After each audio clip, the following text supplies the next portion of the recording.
HIV testing can be a frightening proposition to some. It is important to know where testing sites are and what types of tests are available. The reason that's important is that 40 to 50% of the people who are infected with HIV today do not know it.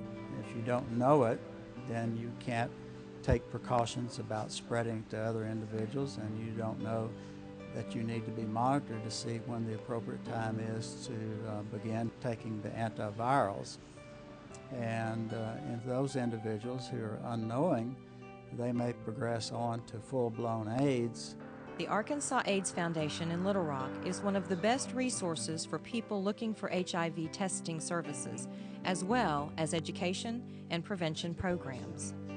The AIDS Foundation provides case management services, and through those case management services we provide access to and support financially the access to different medical services such as physician visits, regular checkups. We also provide dental assistance, housing and utility assistance. We can also provide nutritional counseling, mental health services, and as well as outreach in the communities. There really isn't anybody to talk to. There's no mental health support, and for a lot of people I think that their caseworkers, some people in the foundation, are the only way they can even have anybody to talk to about having HIV in Arkansas. The AIDS Foundation offers 2 rapid result HIV tests. One is an oral swab that involves no needles, and the other test can be performed with a small sample of blood from a finger prick. The results for either test are ready within 20 minutes. Education about the latest treatments for HIV and AIDS are also available from the AIDS Foundation. I think people need to know more information about HIV. I mean, we got plenty of information here at the AIDS Foundation. They just need to come and get it. Students at the University of Arkansas in Fayetteville can get tested at the Pat Walker Health Center.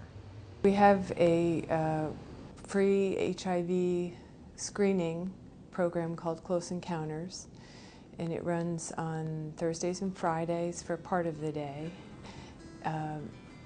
Anybody that wants to be screened for that anonymously may do that. We have a rapid test. It requires a blood draw, and they have that, and we have that back within 15 minutes. We consider that a rapid test, and it's not the saliva that we use, it's the blood. That is considered more specific. We certainly encourage that for all of our patients requesting STD screening.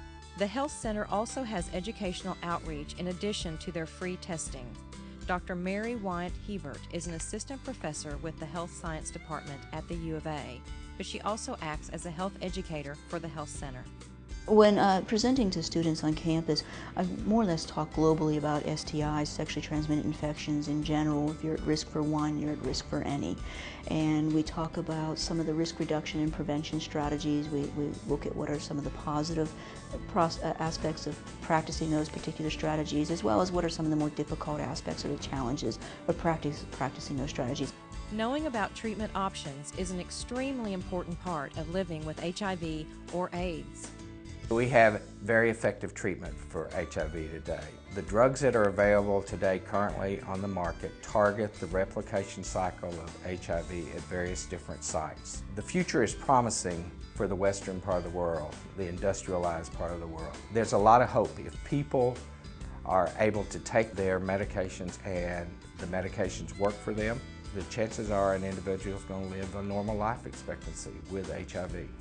Much like treating diabetes, if you manage your diabetes, the consequences of it are much better, or much less than if you don't treat it appropriately. For those living with HIV, these new treatments offer a glimmer of hope in what used to be a much darker future. Actually, my daily life hasn't changed any. I just take my medication, take it day by day. All you have to do is just take care of yourself and take your meds. You can live longer. I know people that have had HIV for 20 years and still haven't changed over from HIV to full-blown AIDS. So that shows you right there, you know, how people are living long and that it's not a death sentence today.